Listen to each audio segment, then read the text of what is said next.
Dumistansya ang Malacanang sa inilabas na panibagong development ng International Criminal Court o ICC kaugnay ng drug war ng nakaraang administrasyon kung saan pinangalan ng umano'y co-perpetrator sina Senator Ronald Bato de la Rosa at Senator Christopher Bongo. Sa press briefing sa Malacanang, sinabi ni Palace Press Officer Claire Castro na hindi maaaring pakialaman ng pamahalaan ang legal na prosesong nagmumula sa ICC. Ito naman ay legal process na nanggagaling po sa ICC.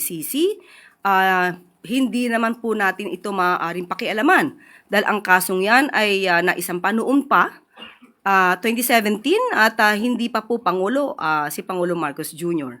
So kung dadaan sa proseso, yan naman po ang nais ng pamahalang ito. Ang ginagawa ng pamahalang ito ay dumadaan lahat sa proseso. Kasunod nito, itinanggi rin ng Malacanang ang paratang ng PDP laban na ginagamit umano ng administrasyon ang ICC case bilang diversion sa iba pang issue tulad ng flood control scandal. Giit ni Castro, walang impluwensya ang gobyerno sa proseso ng ICC at hindi dapat ipahid sa kasalukuyang administrasyon ang anumang development sa kaso. Unang-una po, bakit naman sasabihin na nagda-divert na naman ang attention?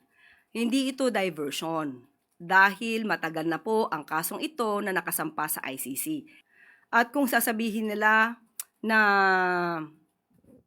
diversion, unang-una, uulitin ko po ulit. Mismong si Mayor Magalong ang nagsabing mayroon siyang report patungkol dito at siya mismo ang nagalit sa mga generals habang sila may command conference. So even before, mayroon ng findings na mali ang ginawa sa EJK.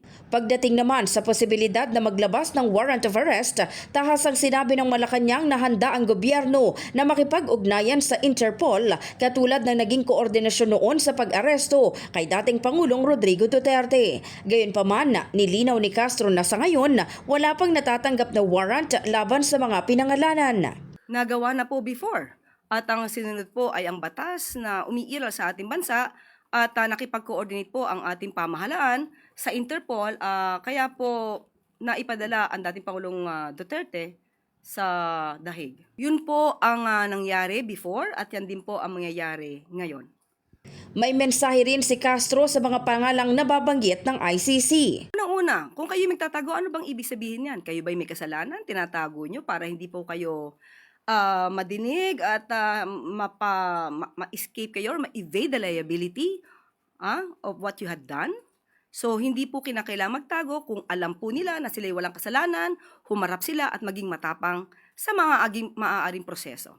Samantala, una nang naglabas ng pahayag si Senator Bongo tungkol sa issue kung saan sinabi nitong itinatanggi niya ang mga aligasyon laban sa kanya at iginiit na wala siyang kinalaman o kaalaman sa mga paratang noong siya ay nagsilbi bilang Special Assistant to the President mula taong 2016 hanggang 2018 at bilang Executive Assistant ni dating Pangulong Rodrigo Duterte ng Davao City mula 1998 hanggang 2016. Ayon kay Senator Go, hindi niya hahayaang maapektuhan ng anyay walang basihang akusasyon ang kanyang trabaho bilang senador at mananatili siyang nakatuon sa pagseserbisyo sa publiko, lalo na sa mahihirap at nangangailangan.